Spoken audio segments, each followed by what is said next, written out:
여러분, 밥은 먹고 다니십니까? 혹시 여러분 아침은 드셨습니까? 이 밥은 먹고 다니냐? 여러분 혹시 이 말 들어보셨습니까? 누가 여러분들에게 이런 말을 합니까? 사실 이 밥은 먹고 다니냐 이 말 되게 이게 중요한 이야기입니다. 뭐 요즘은 그렇지 않지만 예전에 사실 이 끼니도 그럴 때가 많았던 그러한 형편이 어려울 때 이게 이제 그 주로 밥 차려주는 엄마들의 전형적인 멘트죠. 그래서 꼭 뭐 밥은 먹고 다니냐 문제뿐만 아니라 정말 밥은 잘 먹고 살아가는 것처럼 그렇게 사는데 별 문제 없느냐. 사실은 그 생존의 문제, 삶의 문제를 걱정해주는 그런 엄마들의 애정 어린 멘트입니다. 뭐 다른 데도 이렇게 우리가 쓸 때가 있지만 이게 원래 이제 의미가 그런 의미죠. 이제 근데 오늘날 우리가 생각해 보면 뭐 밥은 먹고 다니냐 그 인사가 우리에게 무슨 의미가 있나 우리가 이렇게 생각할 수가 있습니다. 요즘 누가 뭐 밥도 못 먹고 다니는 사람이 있느냐 이렇게 생각할 수가 있어요. 근데 이건 오늘날도 여전히 심각한 문제입니다. 오늘날은 이 밥을 먹을 수 있는 돈이 없어서 밥을 못 먹는 게 아니라 밥 먹는 시간이 없어서 밥을 못 먹고 다니는 경우들이 많습니다. 이 사실 그 요즘 뭐 이제 과로사가 이제 문제가 됩니다만 저도 이렇게 경험해 보니까 예전에 이 교회 이전하면서 이제 리모델링 할 때에 계속 제가 이제 뭐 공사 감독하듯이 여기 이제 대기를 하고 있어야 됐단 말이죠. 그러다 보니까 뭐 이게 제 사정에 이제 맞출 수가 없었어요. 그래서 항상 이게 제때 밥을 먹기가 어려웠어요. 제가 원래 밥 끼니는 잘 챙겨 먹는 사람인데 이게 뭐 적어도 어쩔 수 없는 거예요. 그러다 보니까 이제 계속 뭐 저기 뭐 아침도 그렇고 점심도 그렇고 조금씩 조금씩 그러다 보니까 또 먹기는 먹어도 뭐 시간 지나서 먹고 대충 이렇게 급하니까 바쁘니까 간단하게 먹고 그렇게 한 달 이상 이렇게 지속되다 보면 어느 날 갑자기 그날 또 밥을 점심 때 밥을 조금 늦게 먹었어요. 그것도 뭐 제가 어쩔 수 없는 사정 때문에 그런데 이 몸살이 나서 이게 눕게 됐습니다. 막 열이 막 제가 평생 살면서 그렇게 열이 오른 적은 처음이었어요. 그래서 왜 그런가 생각해 보니까 야 이거 밥 먹는 문제를 대수로 우습게 여기면 안 되겠구나. 그래서 사실은 이제 저도 모르게 계속 이렇게 정상적인 그 에너지가 공급돼야 되는 양보다 점점 이렇게 조금씩 이렇게 적게 먹었던 거예요. 그러니까 이제 이게 점점 이렇게 그러면서 고갈되다 보니까 어느 순간에 이게 그 한계선에 도달하니까 몸이 이렇게 고장이 나버린 거죠. 그래서 야 이렇게 하면은 이 과로사할 수도 있겠구나라는 생각이 들었어요. 과로사라는 게 잘 이해가 안 되는데 과로사라는 게 특별한 병이 있어서 그 죽는 게 아닙니다.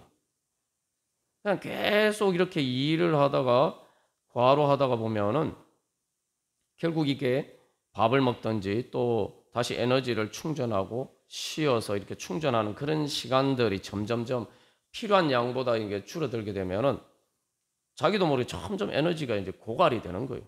말 그대로 진이 빠져서 죽는 거예요. 어느 날 자기도 모르게 갑자기 죽는 거예요.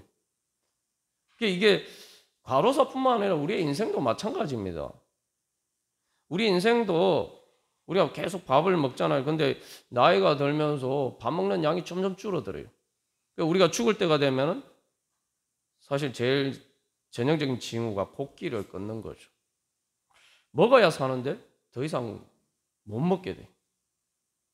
그러면서 이제 육신의 생명이 서서히 이렇게 고갈되면서 그게 이제 성경에서도 이야기하는 것처럼 뭐 기력이 다해서 결국 어느 날 갑자기 그 기력이 다하는 날 죽게 됩니다. 그게 인생의 과정입니다. 인생이 보면은 다 먹고 산다 이렇게 얘기를 하지만 사실은 제대로 못 먹는 거예요. 그러니까 이 정상적인 내가 뭐 밥을 먹든 충전하든 어떻게든 이렇게 그 생명이 충전되어서 내가 이게 최소한 정상적인 상태를 유지할 수 있는 그렇게 우리가 먹고 살아야 되는데 그렇지 못합니다. 그러다 보니까 이제 젊었을 때 정점을 찍고 그 다음부터는 계속 이렇게 조금씩 고갈돼 가다가 결국 이제 노화되어서 죽는 거죠. 그러니까 이게 밥은 먹고 다니냐 이것은 오늘날 우리들의 문제이기도 합니다. 그래서 먹고 산다라고 우리가 그렇게 이야기하잖아요. 사실은 먹고 살기 위해서 사람들이 일을 하죠. 그러면 또 인생이 너무 이렇게 좀 비참한 것 같아서 뭐 사람이 먹으려만 사느냐 이렇게 얘기하지만 사실은 먹어야 살아요. 뭐 나머지는 그 다음 문제고 일단 먹어야 삽니다. 그래서 이건 생존의 문제예요. 근데 사실은 이제 단순히 먹을 밥이 없어서 돈이 없어서 양식이 없어서 이런 문제가 아니라 이 과로사와 같은 문제, 또 우리 인생의 문제도 보면은 우리가 뭐 먹을 것이 없어서 죽습니까? 과로사는 먹을 것이 없어서 죽는 겁니까? 오늘 제자들은 왜 흙이 지게 되었을까요? 이게 과로사가 보여주는 것처럼 일에 몰려서 일에 치여서 우리가 밥 먹을 시간도 없게 되는 거예요. 충전할 시간이 없게 되는 거예요. 그 이유가 뭡니까? 뭐 제 경우 예를 들었으면 이게 내가 통제 못하는 변수들 때문에 그런 거예요. 그러니까 내가 거기 어쩔 수 없이 끌려갈 수밖에 없는 상황 때문에 우리가 과로사하게 되는 겁니다. 누가 뭐 밥 먹기 싫어서 밥 안 먹는 사람 누가 있습니까? 그죠? 다 밥 먹고 싶어요. 잠깐이라도 시간을 내서 식당에 가서 한 끼라도 제대로 먹고 싶어요.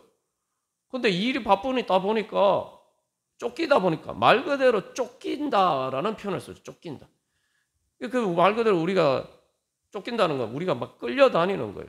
내가 어떻게 할 수 없는 상황에 끌려서 밥도 제대로 못 먹고 다니게 되는 거예요. 우리의 인생도 마찬가지입니다.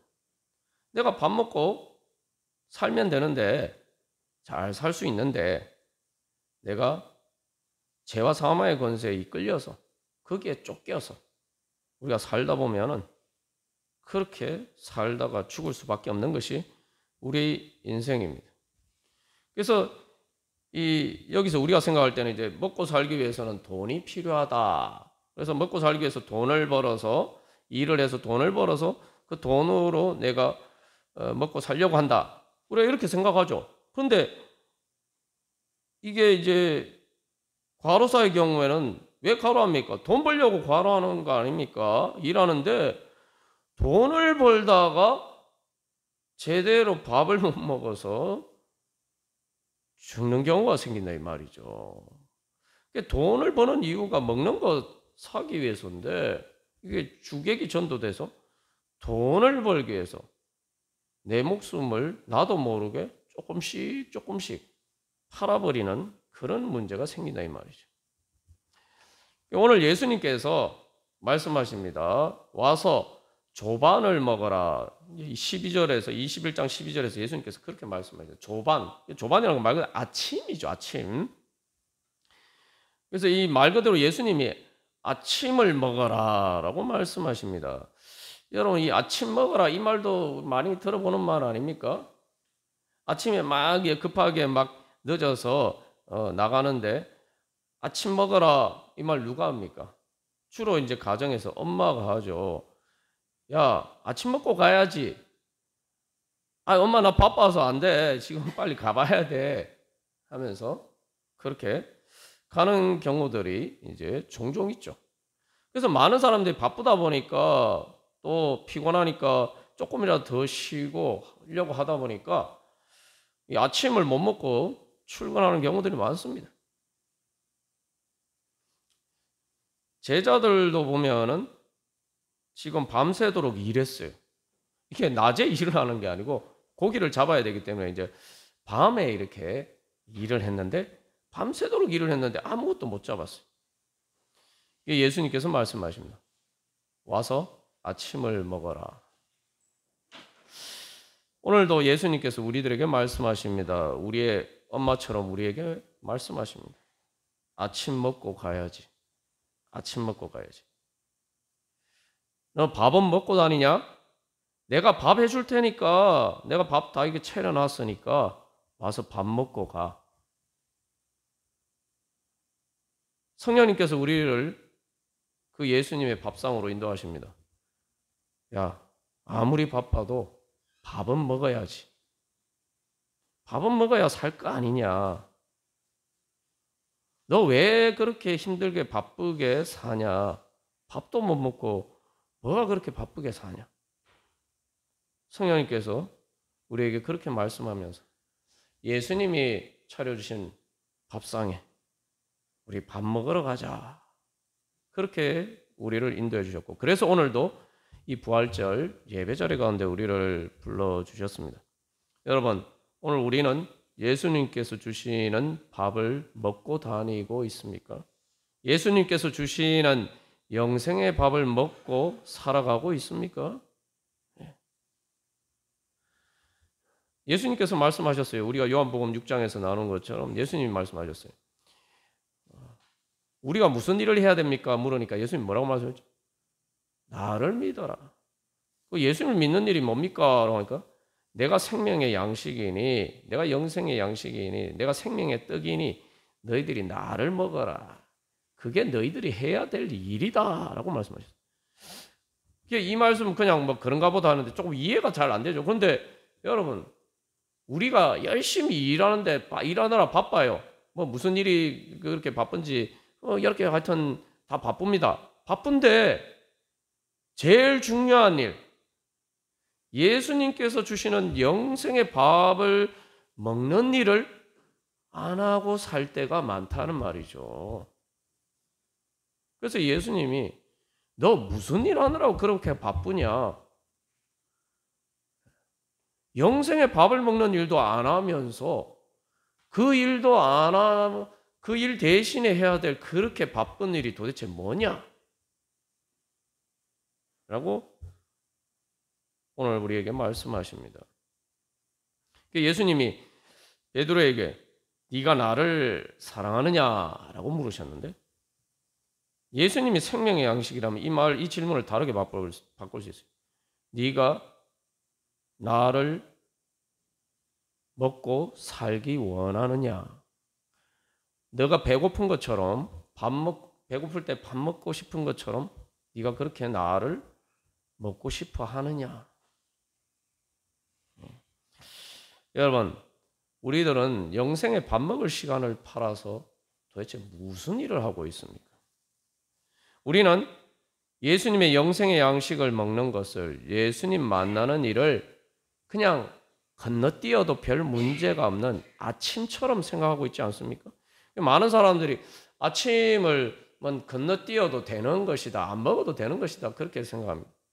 근데 어떤 의사에게 들으니까 의학적으로 그렇다. 이게 아침을 조금이라도 먹어줘야 신진대사가 몸에서 이제 제대로 되어서 이렇게 활력이 넘칠 뿐만 아니라 또 이렇게 모든 몸의 정상적인 메커니즘으로 돌아간다고. 근데 대부분의 사람들은 아침은 건너뛰어도 된다고 생각하죠. 예수님이 오늘 아침 먹으라 말씀하신 것처럼 이유는 우리들이 예수님의 영생의 양식을 먹는 것을 대부분 아침 먹는 것처럼 생각해요. 내가 일이 바쁘면 건너뛰어도 되고 안 먹어도 되는 것으로. 그래서 예수님 와서 아침 먹어라 말씀하십니다. 여러분, 여기서 우리가 이제 근본적인 다시 한번 이 부활절에 질문해 볼 필요가 있습니다. 예수님은 우리에게 어떤 분입니까? 예수님은 우리에게 어떤 가치가 있습니까? 예수님은 우리에게 얼마나 필요한 분입니까? 우리가 이 고난주간에 또 고난주일에 또 지금까지 말씀을 통해서 이 예수님 다른 것을 얻기 위해서 예수님을 팔아버린 사람들의 경우들을 쭉 봤어요. 예? 네 가지 부류의 사람들이 있었죠. 대제사장은 자기들의 탐욕을 위해서 예수님 팔아버렸고, 바라바를 놓아달라고 한 사람들은 바라바를 얻기 위해서 예수님을 팔아버렸고, 그죠? 가룟 유다는 은삼십에 예수님을 팔아버렸어요. 그럼 제자들은 예수님을 안 팔았습니까? 우리가 자꾸 가룟 유다만 예수님 팔았다 이렇게 생각하는데, 예수님을 판다는 것은 예수님을 교환 가치로 생각하는 거예요. 그러니까 다시 말하면 예수님을 다른 것과 바꿀 수 있는 상대적인 가치로 생각하는 거예요. 그러니까 사실은 우리가 돈이 귀하다고 생각하지만 돈은 바꿀 수 있는 거예요. 환전할 수가 있는 거예요. 다른 물건과 바꿀 수 있는 거예요. 우리가 근데 예수님을 정말 교환 가치로 생각하는데 때로는 가룟 유다처럼 돈보다 더 못하게 우리가 것으로 생각할 수가 있어요. 그래서 결국 선택의 기회가 왔을 때에 내가 무엇을 선택하느냐. 내가 어떤 것을 선택하기 위해서는 다른 것을 버려야 돼요. 다른 기회를 포기를 해야 된단 말이죠. 내가 예수님 따라가는 것도 있고 또 다른 것을 따라가는 일도 있어요. 그냥 예수님 액세서리처럼 옆에 계시면 되는데 가룟 유다가 굳이 왜 예수님 팔았을까요? 꼭 그렇게까지 해야 됐을까요? 그냥 예수님 떠나면 되지. 왜 예수님 은삼십에 팔았겠습니까? 우리가 정확하게는 알 수가 없어요. 그런데 이제 우리가 추측해 보면 자기가 3년 동안 예수님 따라다녔는데 좀 억울하지 않았겠습니까? 그만큼 기회 비용이 들었잖아요. 예수님 따르느라고. 앞에 이제 먹는 문제도 마찬가지예요. 밥 먹기 위해서 그만큼 시간을 투자를 해야 돼요. 내가 이 일을 그만큼 그만둬야 돼요. 이게 항상 결국 내가 뭘 따르느냐 문제고 그건 선택의 문제입니다. 그래서 결국은 바꿔야 돼요. 이거. 제자들은 예수님을 무엇과 바꾸었습니까? 자기들의 목숨과 바꾸었죠. 자기들의 목숨을 구하기 위해서 예수님을 팔아버릴 수밖에 없었습니다. 제자들은 이제 앞에 사람들하고 달리 어쩔 수 없이 말 그대로 앞에서 이제 우리가 일에 쫓겨서 밥 못 먹는 것처럼 그렇게 쫓겨서 그렇게 했지만 결국은 예수님을 팔아버린 건 마찬가지입니다.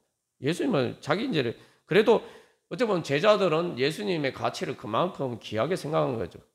자기들 목숨만큼은 아니지만 그래도 예수님께 가장 큰 가치를 두고 자기들의 인생의 선택을 했습니다. 그러나 목숨 앞에서는 예수님 팔아버릴 수밖에 없었어요. 근데 그렇게 예수님을 팔고 뭔가를 샀을 때의 결과가 어떻게 되느냐? 오늘 요한복음 21장에 이 예수님 부활하신 후에 이 사건은 바로 그걸 보여주는 거예요. 제자들이 이제 물고기 잡으러 가는 것은 예수님 만나기 이전으로 다 돌아간 것 아닙니까? 그러니까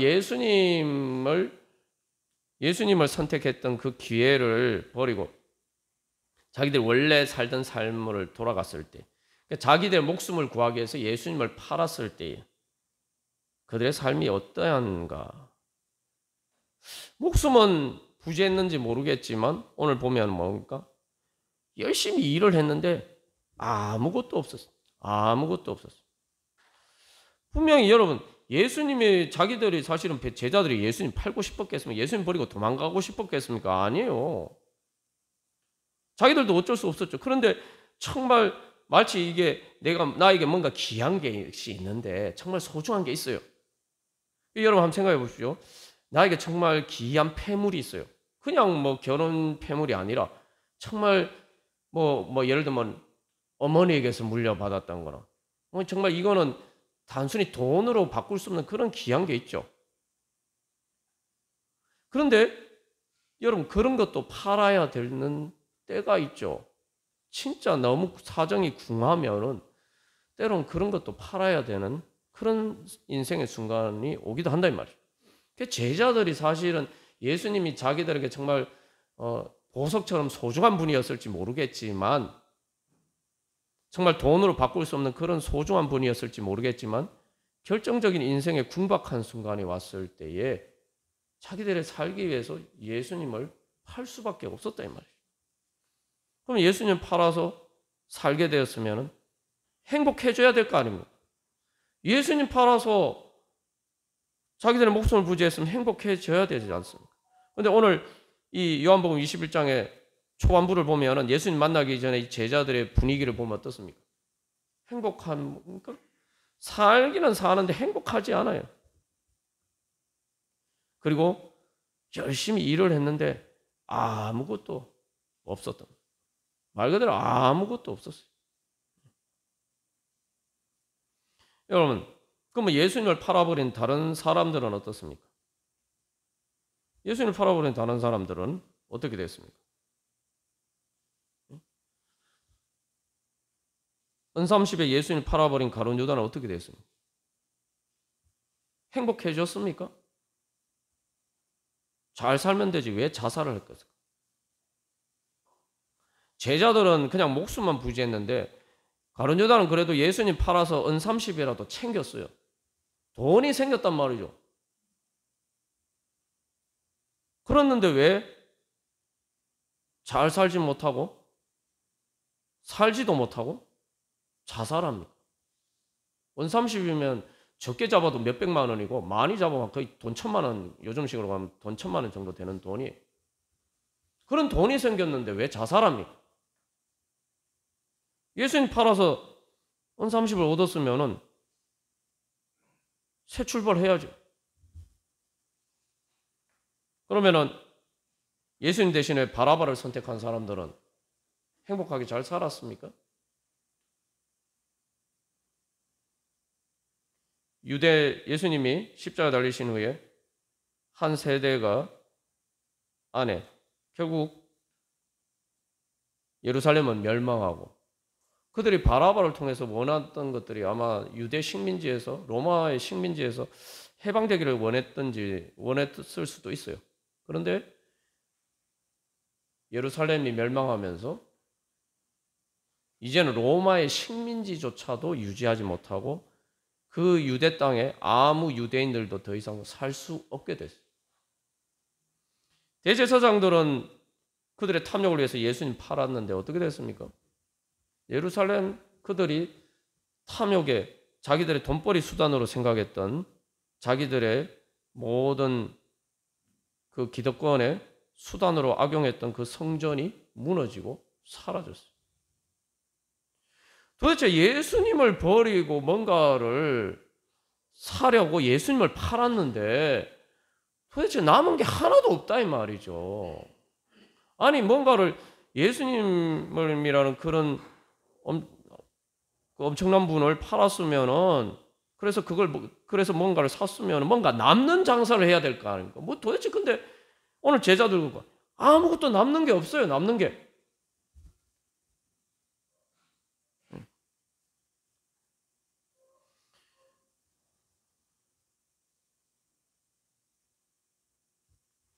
여러분, 예수님은 우리에게 어느 정도의 가치가 있습니까?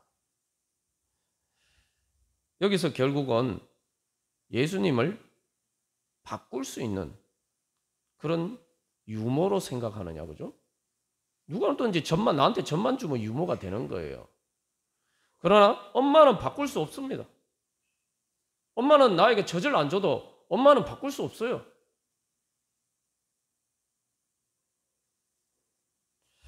예수님은 우리에게 엄마입니까? 젖입니까? 예수님은 우리에게 생명의 양식입니까? 왜 예수님이 자신을 일으켜서 생명의 양식이다, 생명의 떡이다 라고 말씀하셨을까요? 왜 나를 먹고 마셔라고 말씀하셨을까요? 사실은 그 말을 듣고 많은 사람들이 시험에 들어서 요한복음 6장에서 우리가 읽은 본문에 보면 걸림이 되었다. 그래서 예수님을 떠나갔다 그래요. 여러분 한번 생각해요. 예수님을 따라다니면 뭔가 뭐 떡이 생길 줄 알고 밥이 생길 줄 알고 돈이 생길 줄 알고 예수님 따라갔는데 예수님이 야 돈보다 떡보다 밥보다 야 그런 것 대신에 날 먹고 마셔. 밥 대신에 날 먹고 마셔. 아니 예수님 뭐 이상한 얘기를 하고 그러시. 제가 처음에 오늘 지금 계속 그 시리즈로 설교를 제가 하고 있잖아요. 첫 번째 드린 질문이 뭡니까? 돈이 없을 때에 우리가 돈을 구하면 행복해집니까? 돈을 구하지 말고 예수님을 구해라. 제가 이렇게 말씀드렸는데 참 또 목사님 참 비현실적인 참 하늘에 하는 구름 잡는 이야기를 하십니다. 뭐 이렇게 생각하실 수가 있어요. 근데 그 문제예요. 내가 돈이 없을 때에 돈이 생기면 행복해질까요? 제가 앞에서 보물 얘기를 했죠. 여러분, 사람이 아무리 보물이 귀해도 내가 진짜 굶어 죽게 되면은 그 보물 가지고 내가 굶어 죽습니까? 그 상황이 되면 어쩔 수 없이 그 보물을 팔아서 양식을 삽니다. 양식은 내가 먹고 살기 위해서 절대적인 거예요. 그 최후에 내가 결국은 다른 거 다 버려도 마지막까지 내가 절대적으로 붙들고 있는 게 양식이에요. 그게 예수님이 말씀하시는 겁니다. 나는 생명의 양식이다. 예수님이 이렇게 바꿀 수 있는, 아무리 예수님이 귀해도 뭐 금보다 귀하다 이러지만 예수님 금처럼 귀해도 내가 양식이 없으면 예수님 팔아야 돼요. 그래서 예수님이 자기 자신을 일컬어서 나는 생명의 양식이다 말씀하셨어요. 그런데 제자들은 또 자기 생명을 위해서 예수님 팔았잖아요. 그래서 예수님이 나를 먹는 자는 영원히 죽지 아니하고 죽어도 내가 살릴 것이다 말씀하시는. 그래서 예수님 자기 자신 뭐라고 말씀하십니까? 나는 영생의 양식이다 라고. 내 육신을 먹고 살기 위한 내 육신의 양식보다 더 귀한 영생의 양식이라는 거예요. 여러분, 그런 예수님을 원하십니까? 여러분, 예수님이 나에게 뭐 돈을 주고 뭐 다른 그런 것, 내가 원하는 것들을 뭐 주시면 좋겠죠. 예수님이 우리 엄마 같은 분이기 때문에 하나님 우리 아빠 아버지시기 때문에 우리에게 그런 것도 다 주십니다. 지난번에 우리가 나눈 것처럼 다 하나님이 알아서 챙겨주세요. 중요한 것은 예수님이 우리에게 엄마와 같은 존재로 그 예수님이 계셔야 된다는 거예요. 내가 엄마가 젖 안 준다고 엄마가 버릴 겁니까? 예수님 내가 원하는 거 안 주신다고 예수님 내가 원하는 젖을 주지 않는다고 예수님이 젖대라 그런다고 예수님 버릴 겁니까?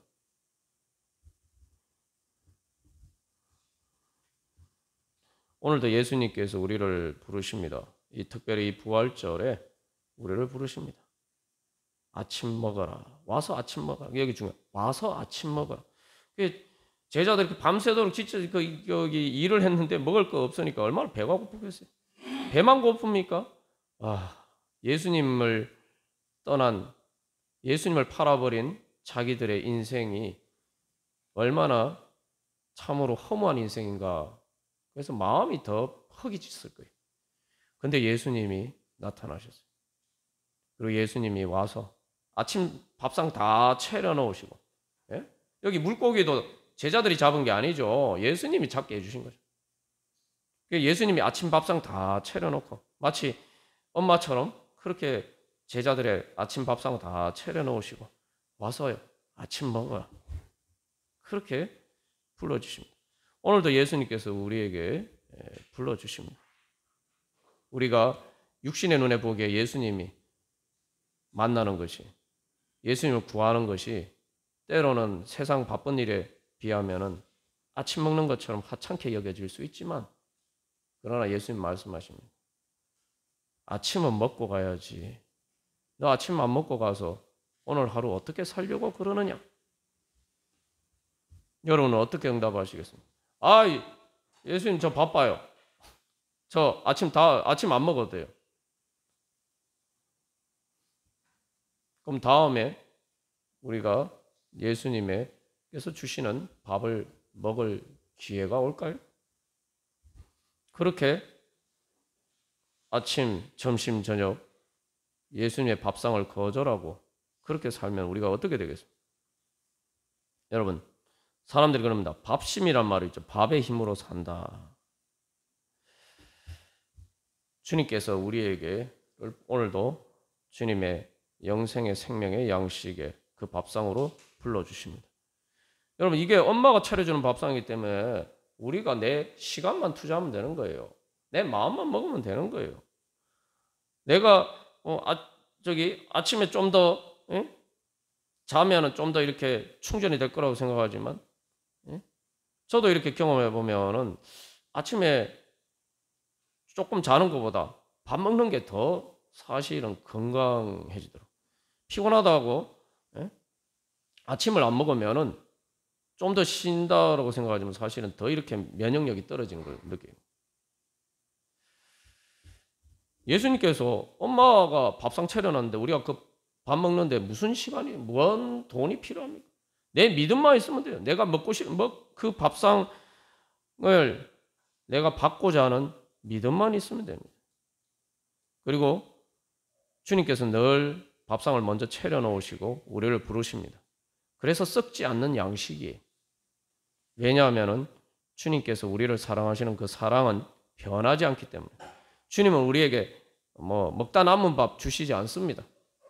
늘 방금 막 한 그러한 따뜻한 밥을 주십니다. 언제나 우리가 마음만 먹으면, 내가 주님께 돌이켜서 주님 저 오늘 배고파요. 제 마음이 배고픕니다. 제 마음이 허기집니다. 외롭습니다. 주님 제 영이 고통스럽습니다. 제 영이 갈급합니다. 주님 제 몸이 아파서 주님 제가 먹지도 못합니다. 주님, 그렇게 우리가 주님 앞에 나아가면은 언제든지 주님께서 차려주어 놓으신 따뜻한 밥상이 있습니다. 이제 주님께서 바로 그 밥상으로 오늘도 우리를 불러주십니다. 이제는 우리가 주님 앞에서 성령님 통해서 예수님께서 말씀하실 때, 예수님 바빠요. 저 주님 밥상 다음에 먹을게요. 오늘 바쁘니까 그냥 갈게요. 여러분 그러지 말고 이제는 엄마 되신 예수님께서 아침 먹고 가야지 그렇게 이야기하면, 아유 감사합니다. 아침 먹고 갈게요. 우리가 그렇게 믿음으로 응답할 때 주님께서 우리를 채워주시는 영생의 생명의 양식으로 우리가 충만히 만족해 될 줄로 믿습니다. 그럴 때 우리의 삶에 바로 주님의 아침 밥상을 챙겨 먹는 그때부터 우리의 삶은 부활의 문이 열리고 천국의 잔치로 변화될 줄로 믿습니다. 우리 그런 은혜 소망하면서 오늘도 주님 앞에 나가도록 하겠습니다. 그래서 성찬에 또 주님께서 우리에게 차려주신 이 밥상의 강으로 우리가 믿음으로 나아가도록 하겠습니다. 우리 이 시간 한 주간 기도문 기도하고 우리 같이 기도한 다음에 우리 성찬 예식 가운데로 나가도록 하겠습니다. 제가 먼저 1번 읽겠습니다.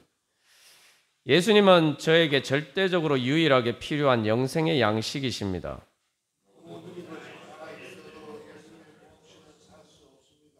아무것도 없어도 예수님만 함께 계시면 천국입니다.